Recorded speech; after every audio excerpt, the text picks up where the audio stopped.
Tog'a, imbillamasdan tezroq po'kaylaysiz, yo'qating, hozir ish topshirishimiz kerak. Nima qilyapsiz? Ertaman Yosh katta odamga nima muomala bu? ishimizni bugun topshiramiz. Chiroyli bo'lib ko'rinsin-da boshliqqa. Bugun naveslar topshiramiz-ku. Bu navesni sizlar qildiraringmi? O'g'lim aytayotdi, "Men pulni berib yuborasiz ustalarga" deb.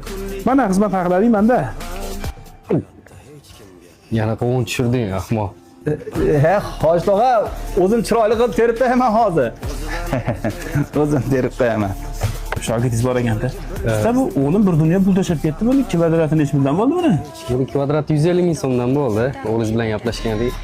Assalom. Yana ham kattaroq neveslarimiz bor. Qilib berasizlarmi? Xudo xolasa Qanchadan qanchaga chiqib berasiz? 150 mingdan boshlanadi, 350 minggacha qilib beramiz. Zdaniyalarimiz. Mana Voha tomonda ham bir ikkita mehnat korxonalarimiz bor. Tomonlarga ham qilamiz, butun O'zbekiston bo'ylab. Qirg'izistonda, Qozog'istonda tanishlarim bor. Tanishlaringiz bo'lsa, bemalol aytaverasiz. Ularga ham borib berasiz. Qo'ydi. Bunda qasini beustum qilib qancha qilib berasiz? Biz 30 metrgacha bemalol qilib beraveramiz. Mini stadion katta zdaniyalar bo'lsa. Xullas, mobil ovora bo'lib videoga olyapti. Hurmatli kuzatuvchilar, kimga shunaqangi navey zarur bo'lsa, bizga zo'r qilib bitkizib berdi. Akamiz yasagan cho'tka qilib bitkizib beradi.